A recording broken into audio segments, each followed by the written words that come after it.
हमारे देश में अतिथियों को ईश्वर के तुल्य माना गया है।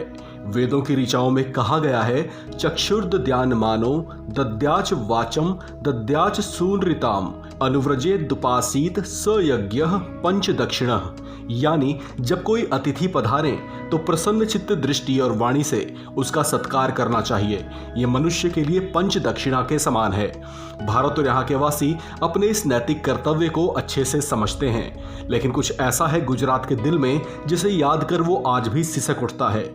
शायद इसी वजह से जब ब्रिटिश प्रधानमंत्री भारत की यात्रा पर आए तो अपने दशकों पुराने उस जख्म को गुजरात वासी दबा नहीं पाए और ना चाहते हुए भी मांग उठी कि ब्रिटिश प्रधानमंत्री भारत से माफी मांगे।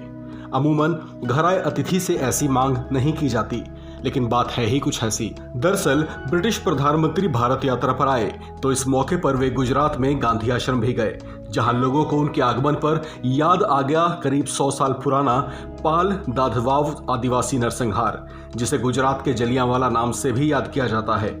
आज से करीब 100 साल पहले समाज सुधारक मोतीलाल तेजवान की अगुवाई में लगभग 2000 आदिवासी लोगों ने ब्रिटिश शोषण, जबरन मजदूरी और ऊंचे टैक्स को लेकर बगावत का बिगुल फूंक दिया था और जिसके खिलाफ उन्होंने जमकर विरोध प्रदर्शन भी किया था, जिस पर तत्कालीन ब्रिटिश मेजर एच.सी. सुटन ने आंदोलन कर रहे निहत्थे आदिवासी मजदूरों पर गोलियां चलवा दी, जिसमें करीब 1200 लोगों की जान चली गई।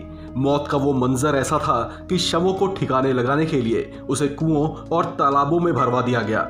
इस बर्बरता से पूरा देश सन्न रह गया था। आदिवासी मजदूरों के उस बलिदान की दास्तां को आज भी याद किया जाता है।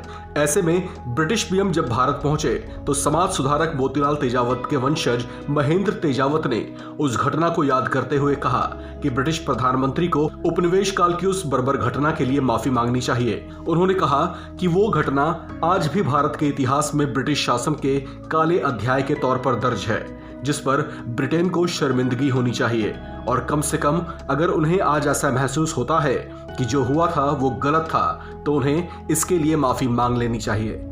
इस खबर में फिलहाल इतना ही। बाकी खबरों के लिए बने रहिए वन इंडिया हिंदी के साथ।